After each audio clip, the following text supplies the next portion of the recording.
I feel like I lived under a rock because I hadn't heard of Colleen Hoover before they came to me with this movie. But the person that I was in the car with, Eden, when the gentleman I work with, Warren, called me and said, "Hey, you know, they're interested in you playing this character. Do you know Colleen Hoover and her books?" And Eden shrieked. She's 25 years old, and I thought, oh, that's so interesting that a 25-year-old who has access to every bit of information possible, everything you get on social media apps, all the streaming, all the optionality.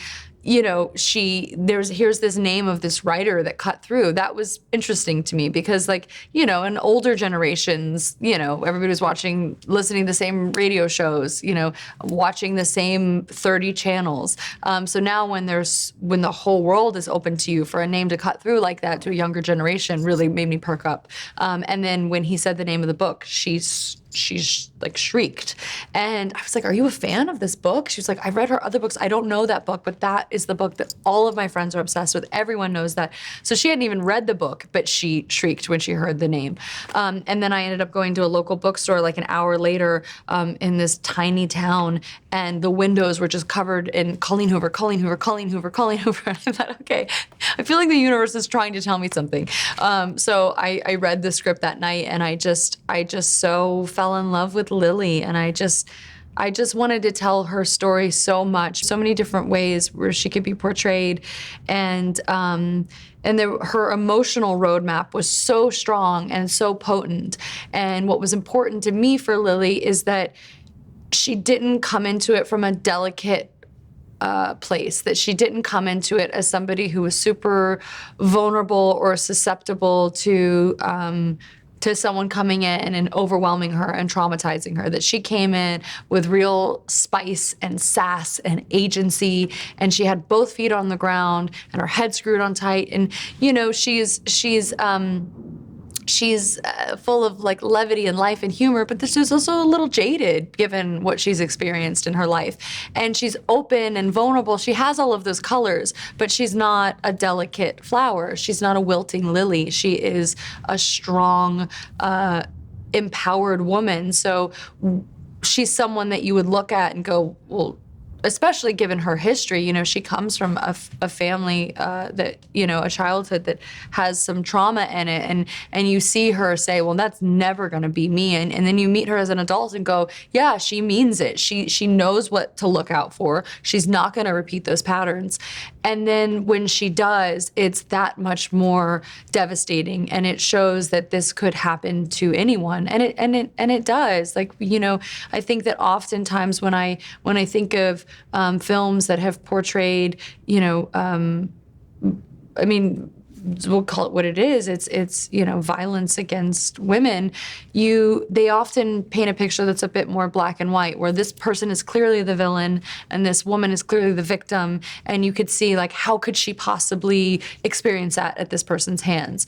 Or when she does experience it, she's out right away and has a revelation. You don't normally see how gray it can be and how confusing it can be, and how you can be a woman with confidence and agency and know better and still not see all of the red flags that you should. And I think that, so it was really important to me.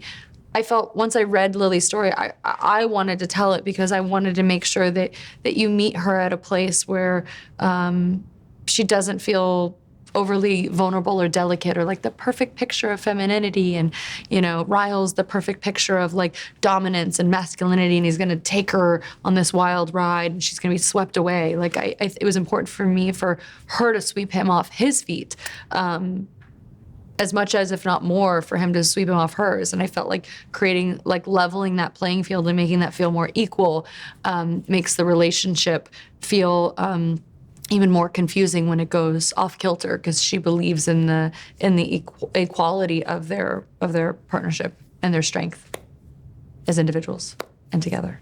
Everyone tends to want to talk about why this is such an important film and why it's so empowering, and I think that is really important. But I think what's beautiful about this film is there is every color of human emotion in it. There's levity, there's joy, there's humor, there's hope, there's pain, there's tragedy, there's violence, there's trauma, there's sadness, there's exaltation, there's life, there's death, there is like love, there's loss, there's just, I mean, really, like, it is a kaleidoscope of the human experience, and not just the female experience. Like, yes, this is Lily's story and this is her journey, but the men's characters in this movie are incredibly powerful, dynamic characters. My mother, you don't see her as much, but you really feel who she is and her journey. Young Lily, you really understand her, and so current Lily, my Lily, has her own beginning, middle, and end, and young Lily has her own beginning, middle, and end, and then you overlay those two and you see this bigger, more beautiful arc. And Alyssa, played by Jenny Slate, you just like what female friendships mean, what somebody who like shows up for you means. And it just really is, it's a movie that I think can capture any age, any gender. It really, because it's so much just rooted in the human experience and emotions and feelings. And emotions, I think people tend to think like emotions is like emotional, like sad or tragic or drama. But really this has every color. And I think that that's why I think, grabs people like it does. And I think that, for the women I know who have seen this movie, who have experienced any similar pain, whether exactly or adjacent to what Lily has experienced, have felt really seen by it. And I'm not saying every woman would, just the ones that I know that have seen that.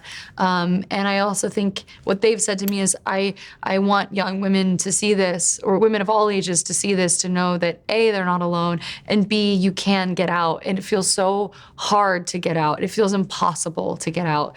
But you can. I mean, in the poster and throughout we say, you can break the pattern before the pattern breaks us. And I think that's like a more literary way to say it. But it's beautiful to see patterns and to see people see the patterns and go, I'm not going to do that, and then do it. And then some end it and some don't. And I think that there's real empathy for both sides there. It's not saying this is the only way, that you have to do it, and if you don't do it this way, you're judged. It's to say, like, we see you, like, life is murky, and yeah, we just want people to feel seen, and as hokey as it sounds, inspired. Like, I think it is ultimately very inspiring. And we didn't set out to tell an inspirational movie, because that feels a little like overly earnest. We just set out to tell a movie that really feels heartfelt and authentic, and makes you laugh and makes you cry and just makes you feel. It's tricky. Like, I'm a diehard. When I read a book, I want the movie to be exactly what the book is. But I also, my own imagination is always going to be different than, what someone else could intuit my imagination might be. And then sometimes I forget what was in my own imagination versus what's in a movie, because they start to blend together. But I think that what matters most to me as a fan is that the essence and the spirit of the people that I fell in love with are the people. Like, if the wall is green and lily blooms, but our wall is purple, it doesn't really matter. Like, if I'm a book reader, it's that the people I fell in love with, that the stories I fell in love with, that the journeys I fell in love with, that grabbed my heart and soul, end up on screen.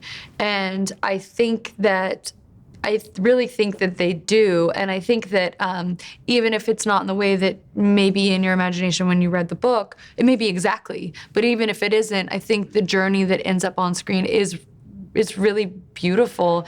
And so I think that this movie will lead a lot of non-readers to the book, and I think that readers who see this movie, I think will appreciate it. I think that they both work on their own as two separate pieces of art, but overlaying them, I think it's special. And I think that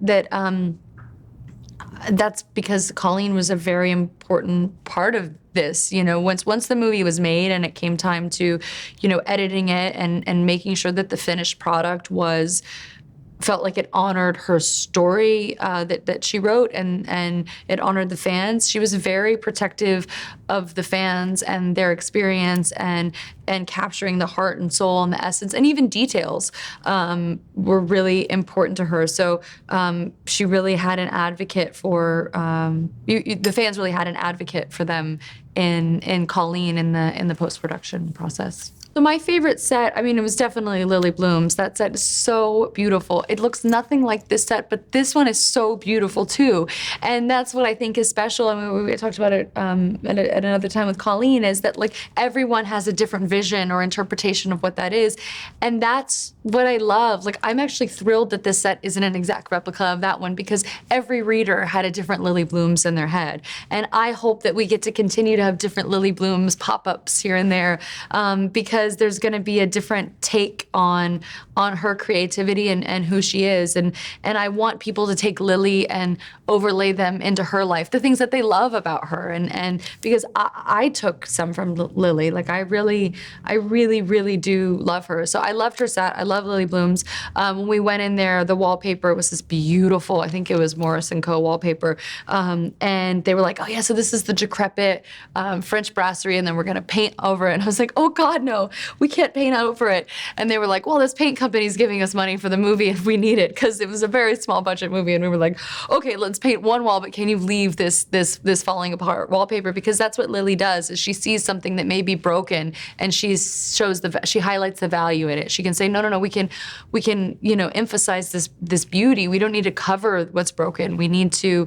show it how valuable it is. So she does that with Atlas. She does that with, I imagine to an extent, she did it with her father. I mean, she does it with her mother. She does it with herself. She does it with Ryle. She does it with her flower shop.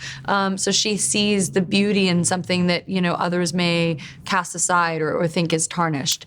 And so yeah, that was important to me. So I love Lily Bloom's. I love all the layers and the textures. And so yeah, that was definitely my happy space. And I got to actually arrange flowers while I was in there. We were rolling. I got to, do a whole montage where we're just building and creating and painting the walls. And so, a lot of that stuff was happening in real time. Obviously, I'm not, the production or set designer, but, they were filming us doing a lot of those pieces, and then they would come in and obviously make it incredible in what it is. But yeah, we got our hands dirty in there. So I loved being in Lily Bloom's. And I love being in this Lily Bloom's too. I was sad they didn't invite me to help set this up, because it's so pretty. I would have loved to have done this with them.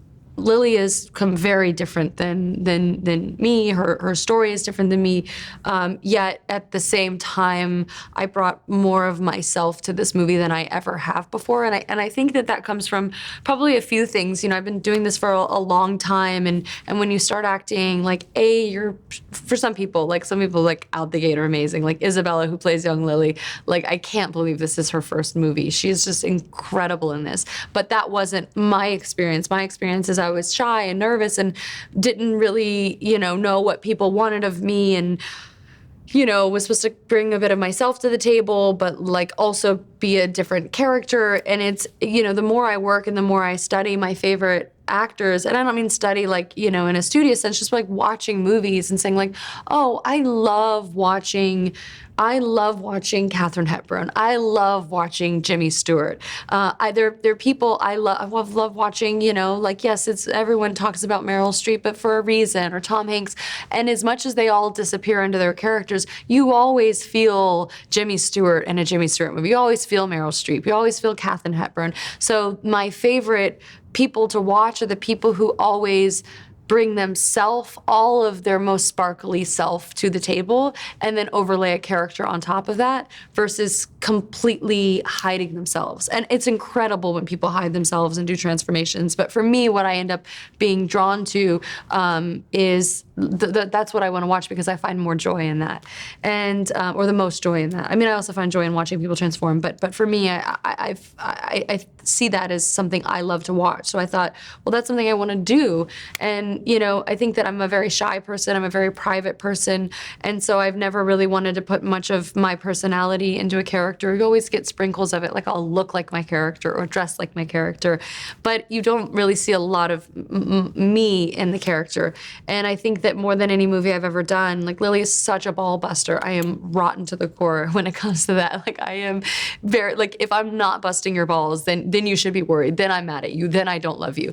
You know, and just the way that I sort of use humor and levity in moments of sadness or pain, because that's the prism through which I can cope and deflect. And I smile in sad moments because it's just like, it's just how I process things. I'm not a person who has, like, you know, a lot of outward, like, rage or anger. Like, I'll get upset about things, but I'm not yelly. I'm, you know, quite even and patient. And so the way that I react to a situation, you know, instead of doing, like, exactly what's on the page, if she's going to react this way, I may feel the exact same feeling, but I may not react the way that it's written that she reacts. And so I really tried to overlay the honesty of my heart and emotions onto Lily. And I think that that's why the performance is one that I'm very proud of, because it feels very authentic and true to, like, an emotional journey that I can track. And while I've, you know, it's silly to say I've been fortunate to not experience anything that Lily has, that's, yeah, it shouldn't be fortunate, but it's all too often that women experience this. And so I think that the reason that it feels very authentic is because it was as if I were experiencing this. What would my heart feel? What would my reactions be? And that's what I tried to bring to it, because I felt like that was the way that I could give everyone the most authentic Lily. I speak like me. I move, like, this is the most time I move my hands, because I move my hands a lot in real life and my face. And when I'm acting, I try not to do that, because people in real life maybe don't move their hands as much, but I do. So I just, you know, I just let more of myself come through. And so I feel like, yeah, I feel like you can feel the authenticity in Lily, because she's not pretending to be someone. It's just, you know, yeah, the true feelings.